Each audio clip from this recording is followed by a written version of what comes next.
So D-Wade had did a sit down where he spoke about how he really felt when LeBron James had left Miami and went back to Cleveland. Now, let's make no mistake about it. D-Wade was already a solidified NBA player. He was top 3 in MVP voting right before LeBron James came to Miami. Matter of fact, a lot of people believe in that 09 season, D-Wade should have won the MVP award. But one thing that should be said about LeBron James' career when it's all said and done is that D-Wade was a vital piece to it. His unselfishness to let LeBron come to Miami and be LeBron, that says a lot. D-Wade is a vital key to that LeBron James story. But anyway, D-Wade spoke about how he felt and a few interesting things were revealed. You guys check it out, and every once in a while, I'll check in. I didn't think Cleveland was on the docket at all. Right. Once that letter came out 4 years prior, I was like, well, it's over for them. Yeah. Appreciate that. Yeah. Man, that Dan Gilbert letter was looking crazy. The NBA thought that was fake, matter of fact. It just seemed so off.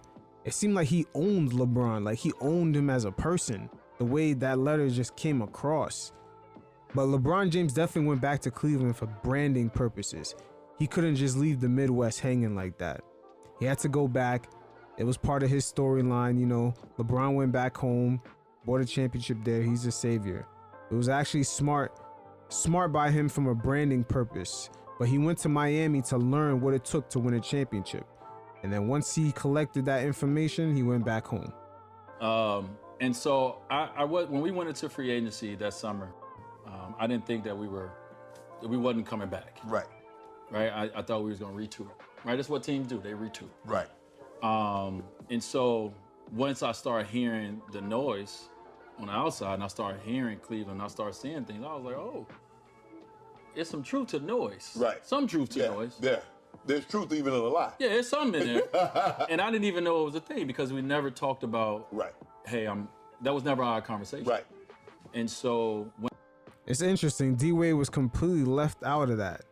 Even though I'm pretty sure before LeBron went to Miami, you know, they already spoke about this years prior. Because if you look at D-Wade, Bosh, and LeBron, when they were eligible to sign their rookie extensions, that last year, they took 1 year less, all three of them, so they could be all free agents at the same time. I believe Melo was supposed to do the same thing, but he took that extra year's money. So that's why Melo didn't qualify in that sweepstakes. He re-signed with the Knicks, I believe, a year later. So they definitely planned it ahead, interesting enough.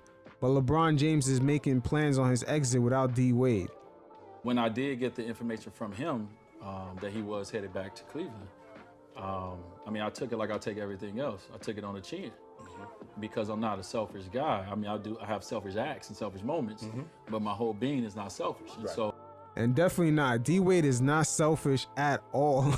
I mean, there was a point in 2006, 2007, 2008 that D-Wade had more commercials than LeBron James. He had a bunch of T-Mobile commercials. He was that finals MVP. He had crazy highlights of just him dunking on people. He was already an NBA champion. D-Wade was already solidified, man. So if that's what that man want to do for his life, like, I support him doing it. I just got to now figure out my life because I had a whole different plan for how I wanted mine to go. Right. And, especially with him taking that pay cut, I could only imagine with LeBron leaving. The fact that D-Wade just lost out of some money in the past few seasons just so LeBron can come, and now he's leaving. He already opted out of his deal, and he gave up his stardom for LeBron James to shine and for them to win championships. One thing I told him in that moment, we were sitting outside the plane. I think even the camera crew might have got us talking because we had just flew back in from Vegas before the announcement was made the next day. And we're sitting out there, and I told him, I said, man, listen, everybody's going to win no matter what you do. If you stay here, we all win. LeBron James stays in Miami, we win. You go to Cleveland, Cleveland's going to win. Ultimately, you got to do what's best for LeBron. Right. And so if this is what's best for LeBron James, Savannah James, Bryce, and Bronny, and Zuri wasn't at that stage yet, if this was better for your family, you got my, if you're looking for blessing from me, you got my blessing. Right. Right? I'm not going to hold you back. Now I got to go deal with my side because I had a whole different mentality. I opted out of my deal. I did all these things because I'm like, hey, we retooled. Right. And so a lot of people like to say, like, was it a part of me that was a little pissed? Yeah. I'm human. Right. Hell yeah, D-Wade was pissed.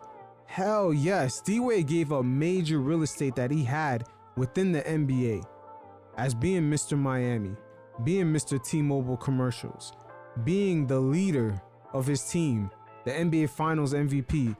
People have that reputation of D-Wade. Once LeBron came, Miami became all about LeBron. So once you give up that real estate, it is very difficult to get it back. And especially at the age D-Wade was at, he was not going to get that real estate back. I don't want to lose the best player in the game. Right. What do we do to? Why did we lose him? Right. And also too, now I got to figure out my future. Right. Right? Because I've given up a lot of my stardom and I've given up my place for you to Right. step in and help lead us. And so it took me a while, and Brian and I had a conversation later once before I got to Cleveland about that moment and how I felt. Now, that right there is very interesting. They did not talk about LeBron James' exit until D-Wade went to Cleveland. That's years later. That is very, very interesting. And that was the season in which D-Wade, I remember he was making comments how that year in Cleveland, it felt like that last year in Miami, which everyone knows was turmoil. That last year LeBron James was there, guys was kind of burned out of going into the finals 4 years in a row. It wasn't really good. I was wondering what was happening behind the scenes, but everybody from the Miami Heat team always referred to that season as like there was something lingering in the air, that just bad vibes. And D-Wade had mentioned to the media that him being in Cleveland, he's getting those same type of feelings. And right after that, D-Wade was traded to Miami. And when he asked LeBron, did he know anything about it? LeBron James said no. Very interesting. But once again, remember, D-Wade had Allen Iverson introduce him to the Hall of Fame, and LeBron James was not present. So I'm wondering how that relationship is really like. But it's interesting enough that D-Wade just exposed that they actually talked about him leaving Miami once D-Wade got to Cleveland, which is years later. You would think that they was best friends from the way they was kind of marketing it to the NBA audience. Right? Like, Right. in how he felt. We sat down as men and we talked about that moment and we moved on from it.